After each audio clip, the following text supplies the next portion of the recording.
Yo people, nouvelle Black Review à chaud concernant le film d'horreur Long Legs. Ce film n'intéressera certainement pas les amateurs des films grand public, avec pas mal d'action. Non, non, non, ça n'a rien à voir. Le film repose principalement sur son ambiance, son côté malsain, gênant et très glauque. Il est très bien réussi de ce côté-là. Alors commençons par les points positifs. En fait, j'ai été surpris par le titre du film. Alors, je sais pas trop à quoi je m'attendais. Long Legs. Dans ma tête, j'ai fait bêtement la traduction en bon français.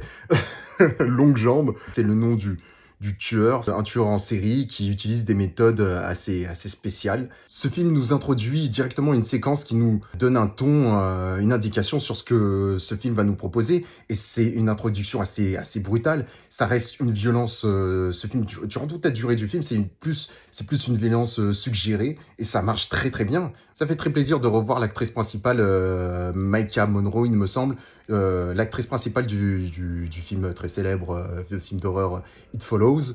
Pour le tueur qui est incarné par l'acteur Nicolas Cage, en fait, je l'avais pas reconnu. Je l'avais tout simplement pas reconnu avec ce maquillage. Et il joue très bien. Et je suis pas un grand fan de Nicolas Cage. J'aime pas cet acteur. J'aime pas son jeu. J'aime pas vraiment ça.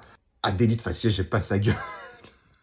Je sais pas, c'est surtout son jeu. J'aime pas les films dans lesquels il joue. Et là, bah, il a réussi à me surprendre. Bon, après, évidemment, vu que je l'avais pas reconnu, c'est plus acceptable de cette manière. Maintenant, pour les points négatifs, l'actrice principale, elle joue très bien, ok, mais elle a toujours la même expression du début jusqu'à la fin. Elle apporte toujours cette même expression du visage, mais monotone. On dirait qu'elle a perdu toute sa famille, sa mère est dans un état assez spécial également, mais il n'y a pas un minimum de fluctuation émotionnelle. Du coup, c'est compliqué de ressentir quoi que ce soit pour l'actrice principale. Elle est tout le temps déprimée. Tout le temps, ça pue la déprime. C'est un truc de fou.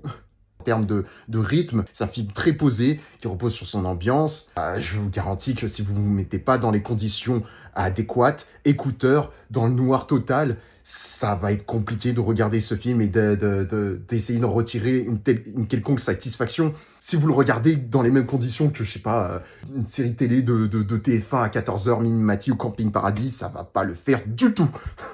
Du coup, pour ma note subjective, je vais mettre un bon 16 sur 20. Écoutez, j'ai passé un excellent moment. Les acteurs, en termes généraux, on manque un petit peu d'attache. C'est juste ça qui manquait un petit peu. Pour ma note objective, je vais mettre un 15 sur 20. Ce film est destiné aux amateurs de films d'horreur. En tout cas, sera plus apprêté pour ce type de personnes comme moi qui ont l'habitude de voir des bons films d'horreur plutôt que des films d'horreur popcorn qu'on voit au cinéma la plupart du temps.